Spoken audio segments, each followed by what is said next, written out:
What up, Entourage? Thank you for tuning in. I said on my Instagram, this is arguably the most important video, at least that you'll see this year.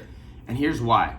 I'm gonna explain to you my thought process, what goes into deciding waivers and why it's completely different than anything else that you see in the industry, and how I'm always able to be 1 or 2 steps ahead of the game. That's what you're gonna learn in this video, guys.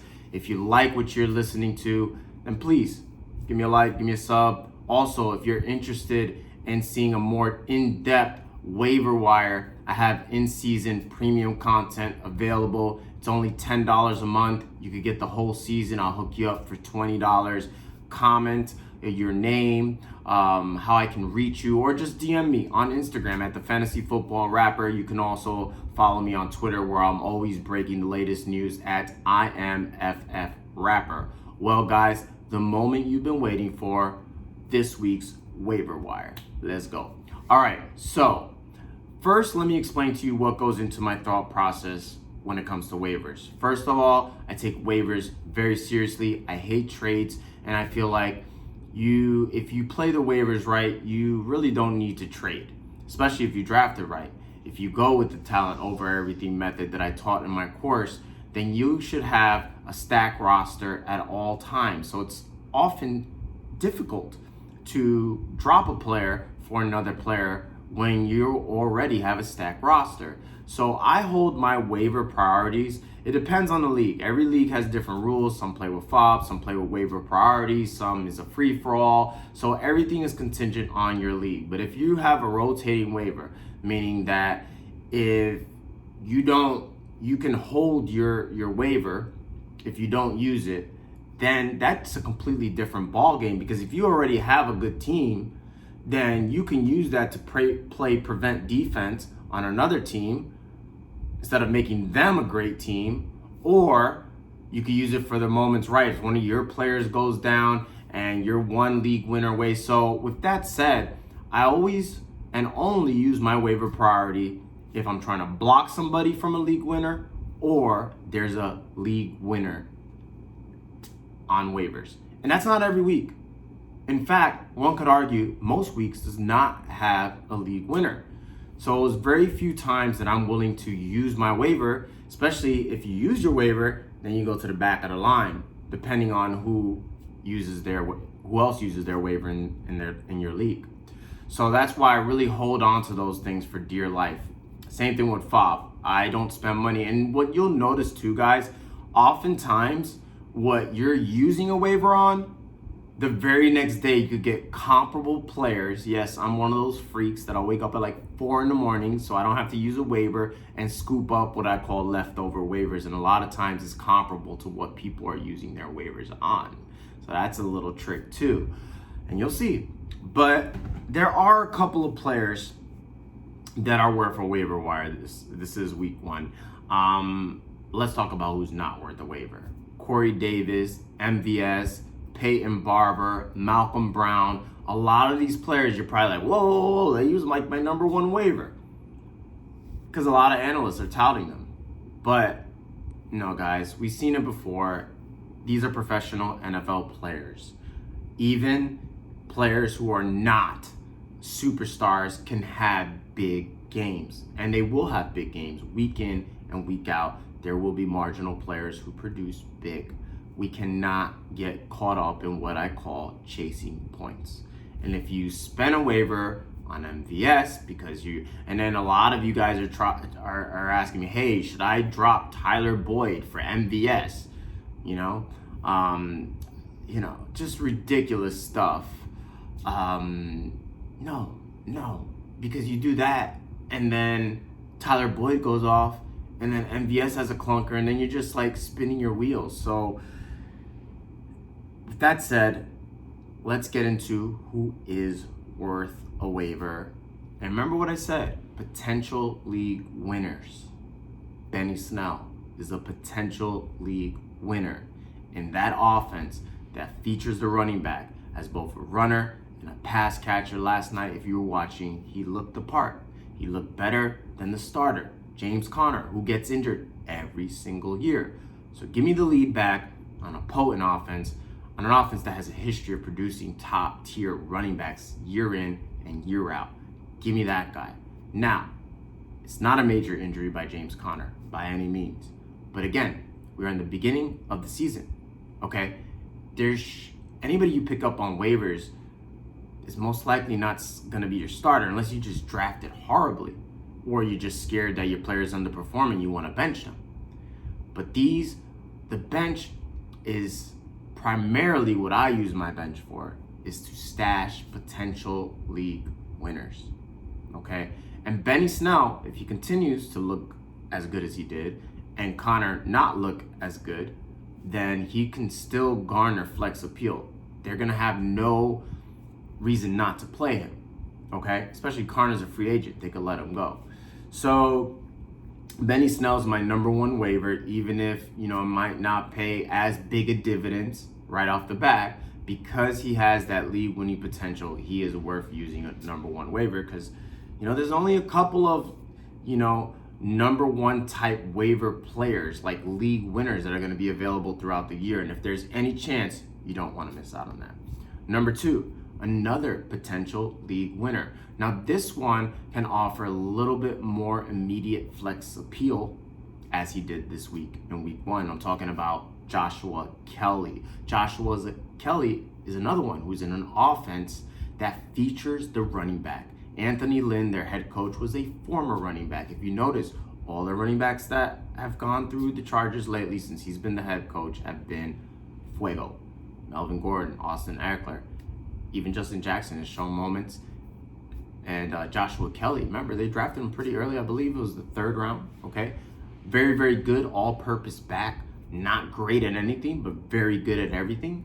Better between the tackles runner than Austin Eckler. Eckler is more like a receiver, a pass-catching back, though he did leave that backfield in carries week 1, 19. I think that's going to be his high. I think if anything, it'll go lower, and Kelly's will go higher. And Kelly already week 1 had 12 carries and the goal line touches while he scored a touchdown. He's also a capable pass catcher. So Kelly is cool where he offers immediate flex appeal and also league winning potential if something were to happen to Austin Eckler. My third running back is not a league winner. Nyheim Hines is not a league winner, okay? Jonathan Taylor is a league winner.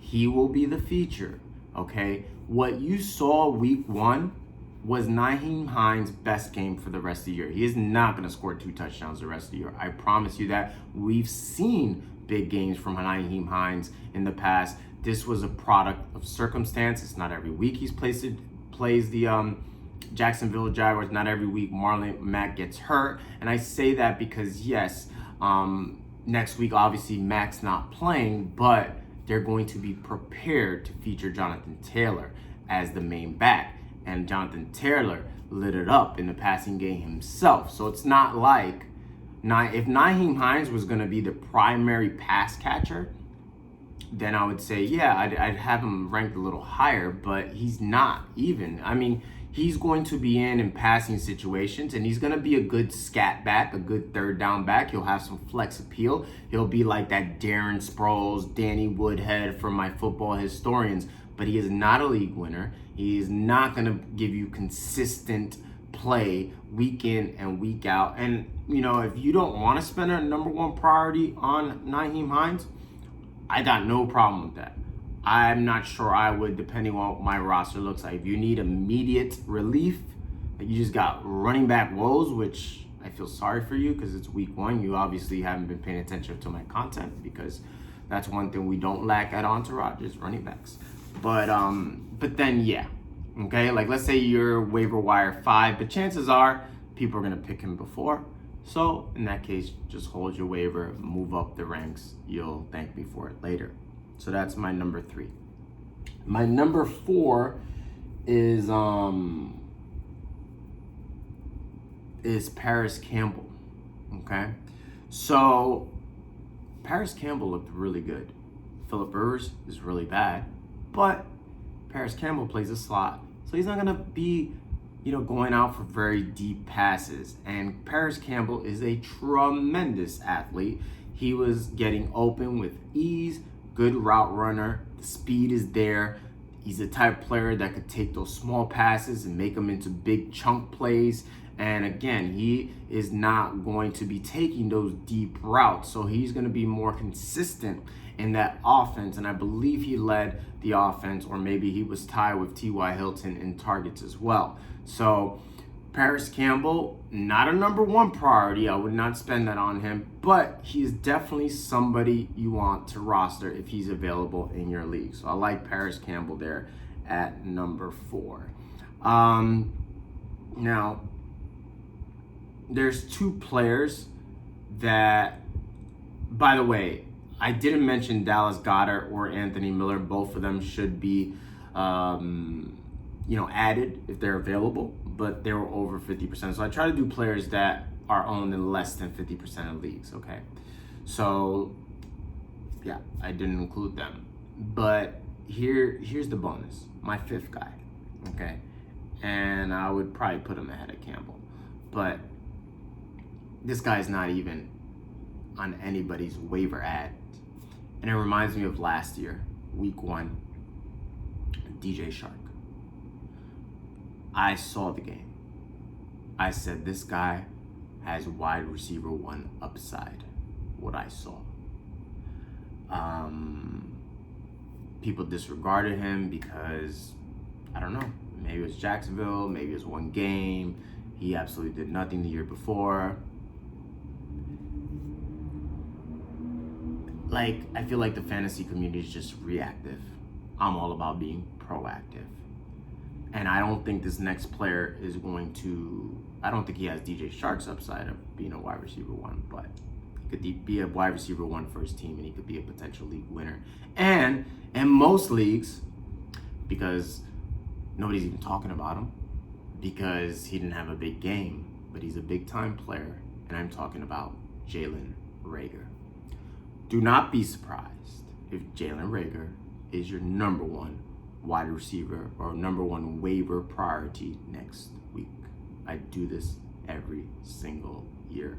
I did it yesterday with Benny Snell, and I've been touting it all offseason. I did it last year with DJ Shark. I did it last year with Raheem Mostert, and it's gonna happen again this year after it already happened. Do not be surprised if Jalen Reagor next week is your number 1 priority. You could thank me right now or later, whenever you choose.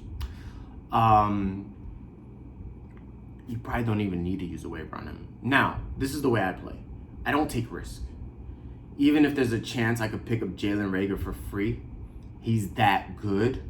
I wouldn't use a number 1 waiver on him because, like I said, you wake up at 4 in the morning, whatever your roster is transition or whatever, the waivers, you could probably get him for free. That's the best part about it.